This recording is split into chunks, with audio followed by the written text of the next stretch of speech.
السلام يا مهدي يا وعدنا الصادق يا صادق الوعد. سخن حضرت زهرای مرضیه سلام الله علیها است.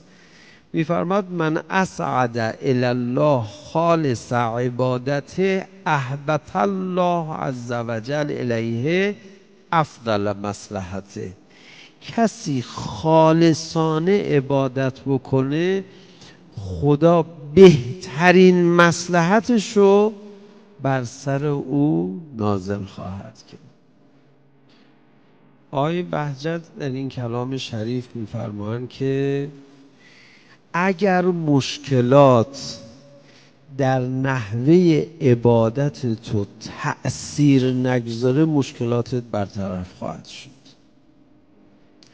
ما بر این اساس به رفقایی که گرفتاری دارن چی عرض میکنیم؟ میگیم که سر نماز یادت بره گرفتاری، بعد از نماز میبینی سبک شد.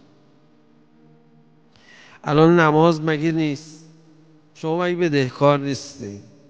مریض مگه نداری؟ درگیر نیستی با هزار تا مشکلات مگه؟ سر نماز اینا رو بذاری کنار، میگی الله اکبر، این پس دست تو بزن به همه اونا بره کنار. خدا من الان گرفتار نیستم، وامدار نیستم، نمیدونم هزار تا درد و بیچارگی ندارم، الان فقط عبد تو هم. این چه خالص عبادته. الله اکبر. همین دعای جوشن کبیر شب قدر میخونی، حالا اگه میتونید فقط دعای جوشن کبیر بخون. نمیشه؟ آخه من وامم دارم، وامو کجاش بگم؟ حالا نمیخواد بگی، همین خلصنا من النار یارب بگو. اسمای قشنگ خدا رو صدا بزن. او اسم قشنگ دارم صدا میزنم چون اسمت قشنگه، چون صدا زدنی هستی، چون تو دلبرو هستی، چون دلبری میکنی. عبادت تو عبادت انجام بده، خالص عبادت تو انجام بده. بعد میبینی بهترین مصلحت ها. بنا بود با بیماری تو رو مثلا رشدت بدن، میگن حالا با یه سرماخوردگی جزئی مثلا کفایت میکن. بنده پیشنهاد میکنم خدمت سروران خودم، هر کسی 1 سال عبادت اصلا نکرده بیاد شب قدر بره یه شب عبادت کنه. نذارید شیطون تو راه در گوشتون بگه ببین تو 1 سال آدم نشدی، حالا یه شبه میخوای راه 100 ساله رو طی بکنی. اون نامرده، شیطون غلط کرده این حرف رو به تو بزنه. یه شبه میشه راه 100 ساله رو طی کرد. آره، لیلة القدر خیر من 1000 شهر. شیطون کی این وسط بیاد من ناامید بکنه؟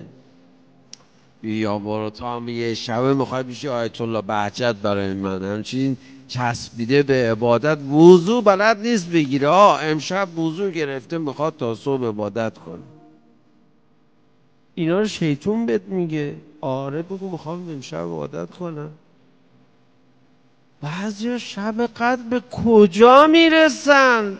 یه شب عبادت میکنه 100,000 ماه گیرش میاد. پس چرا فرمودن 1000 ماه؟ 1000 عدد مبالغه است. من میرم یه شب عبادت میکنم. بارکالله به کسانی که این شب رو از دست نمیدن.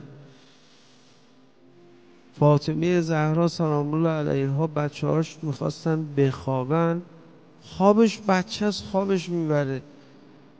در اوج مهربانی میومد آب رو صورت بچهش میری، صورتشو میشست. عزیز دلم امشب باید بیدار باشی، امشب شب قدره، نباید بخواب.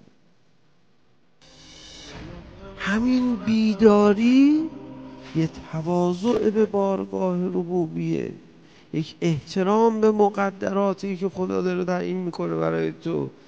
خدام خیلی رئوفه، میخواد برات یه چیزی بنویسه، میبینه تو نشستی توی جلسه همجوری بکر یا الله میگی خلصنا من النار. میخوام من دلم دیگه نمیاد بزنم، چیکار کنم آخه اینو؟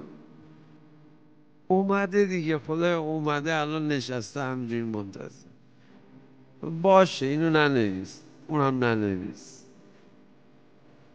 افضل مصلحت رو براش بنویس. شب قدر فقط برای دعا برای مقدرات فردی نیست، شب قدر برای مقدرات جامعه است، برای جامعت، برای اجتماعی که داری زندگی میکنی توش.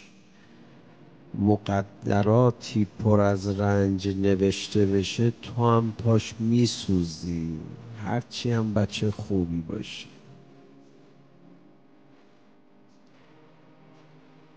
باید شب قدر جامعه رو از مقدرات بد نجات داد.